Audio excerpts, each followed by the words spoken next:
एक बार एक राजा और उनकी रानी रात्रि में विश्राम कर रहे थे।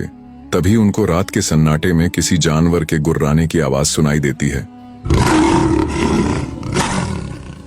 आवाज सुन राजा ने रानी से कहा, रानी, जंगल में शेर गुर्रा रहा है।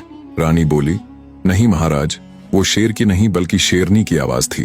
राजा ने फिर से बड़े दृढ़ विश्वास के साथ रानी से कहा, नहीं रानी, वो गुर्राने की आवाज शेर की ही थी।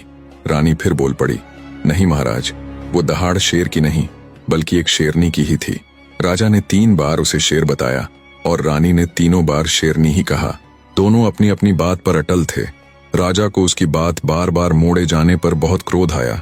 अपने अहम को यूं झुकते देख उसने रानी के सामने एक शर्त रखी, मैं सिपाहियों को जंगल भेजकर अभी पता करवा लूंगा कि वो गुर्राने की आवाज शेर की थी या फिर शेरनी की।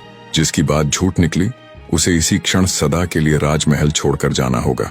राजा ने सिपाहियों को पता करने के लिए जंगल भेज दिया। रानी जानती थी कि वो आवाज शेरनी की ही थी। उसने विचार किया, जब सिपाही आकर राजा को सच्चाई बताएंगे तो इन्हें राजमहल छोड़कर जाना पड़ेगा। इनके बिना राज्य कैसे चलेगा? इससे अच्छा तो मैं ही राजमहल छोड़कर चली जाऊंगी। इसी में राजा और प्रजा दोनों की भलाई है। इस सोच के साथ रानी पहले ही महल के प्रवेश द्वार पर जाकर खड़ी हो गई। जब सिपाही जंगल से वापस आए तो रानी के पूछने पर उन्होंने बताया कि महारानी जी, वो आवाज शेरनी की ही थी। तब रानी ने सिपाहियों को सख्त निर्देश दिए कि उन्हें राजा के आगे सच्चाई को छिपाते हुए उनके सामने यही कहना है कि उन्होंने एक शेर को ही देखा था। इतना कहकर रानी शयन कक्ष में लौट आई। थोड़ी देर में रानी के पीछे पीछे सिपाही भी आ गए। राजा बोला, बताओ सिपाहियों, जंगल में तुमने किस जानवर को देखा? तब सिपाही रानी के कहे अनुसार शेर ही बताते हैं। राजा ने तुरंत रानी को राजमहल छोड़ने का आदेश दिया।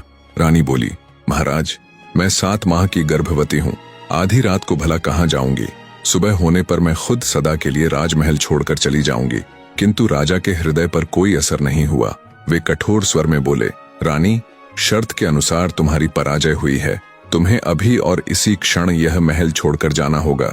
उस समय वचनों का पालन किया जाता था। अंततः राजा के कहते ही रानी उसी क्षण राजमहल छोड़कर चल पड़ी। चलते हुए उसने अपने साथ बस एक बुना हुआ कोट लिया, जिसे वो अपनी होने वाली संतान के लिए कई दिनों से बुन रही थी। आधी रात को रानी राजमहल छोड़कर निकल तो आई, पर अब घने जंगल में उसे तरह तरह के जंगली जानवरों की आवाजें आ रही थीं। मारे भय के रानी के प्राण सूखे जा रहे थे। गर्भवती रानी आधी रात को जंगल में ठोकरें खाती फिर रही थी। ये साफ साफ दर्शा रहा था कि राजा अपने स्वाभिमान के चलते ये भी भूल गया कि रानी गर्भवती है।